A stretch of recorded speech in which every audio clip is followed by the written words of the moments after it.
Hey y'all, I don't know if you remember the last Raildriver I decided to make, but I wasn't happy with it, so here we go again. This is my third version, technically, of the Raildriver. There's a scrapped EMD stand in my basement, but everything has been improved all around. There's more features, just everything's better, so I'll give a quick walkthrough of it here. Starting on the button side, they actually look like actual buttons. You got your bell, all hooks up with the simulator. You got the horn. You got sand, and then sand toggles for the lead axle stuff. I'm not sure if it's programmed right, but this is just momentary sand, so you hold that to go sand, and that's toggle on, toggle off. I probably should add labels to those. For the more exciting portions, I actually did put a lot of effort in to make a at least mostly accurate model to the P42, because that's what I could find most references for. The throttle is notched without magnets this time. It's a physical mechanism, so they actually work. The gating works for the dynamic brakes. The simulator's mad at me because I need to be there. So yeah, dynamic brakes all work. You can see it all hooks up to the simulator.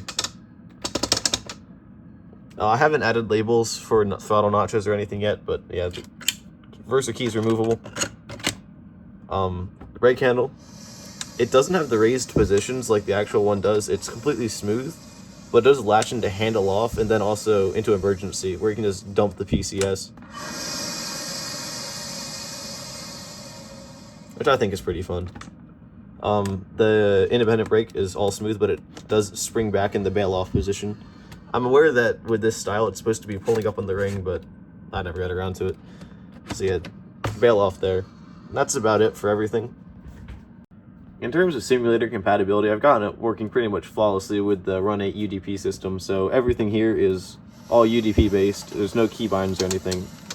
And all the controls work as you would expect. They take a little bit to register. That's just a byproduct of their Arduino polling rate, but everything works very well in Run 8. It's quite fun to use. In terms of keybind-based controls, I haven't gotten too much work done, and I got it hooked up with Railsim Universe because, well, I'm slightly biased towards this game. But just to prove that the keybinds can work, this is just, it hits, whenever time you move the throttle, it hits a keybind, and that moves the levers in the game and does all that fun stuff. Here's my rant on the Railsim Universe in its current state. It is still a very good game, and I love it very much. I'm a tester for it, which I guess shows enough about that. But so much is coming with this game. If you are watching this video and haven't tried Railsim Universe, I absolutely would. And you get perks for buying it in pre-release, such as special cars in the future and all that. And unfortunately, I haven't bothered to go make Train Sim World or Railroader or Train Sim Classic keybinds for this because I just haven't gotten around to it. I don't play those games all too much, to be honest. It's mostly just Run 8 and Railsim Universe. So yeah, that's about that. Some of you might be wondering if I'm releasing the files for these publicly, and I really would like to, but I have no confidence in the design. I threw it together in a week and a half, so I don't really know how long it would work, and I don't want people to spend money on the parts and the filament to be able to print one just for it to fail for some reason, because I don't know how to design anything to really last very long. This is only my third version, and I really haven't learned 3D modeling before this. If a lot of people really want me to put the files out and have a build guide on it, I will, but I just don't really know if it's worth it. People have a thing that might break in the future unless they really just really want something like this, because they don't really exist outside of the Raildriver.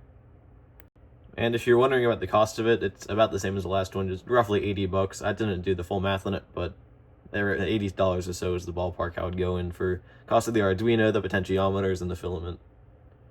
If you have any ideas for this project or have any feedback on it, I would greatly appreciate it. If you want the files, I guess we'll see you in the future. But other than that, have a great day, y'all.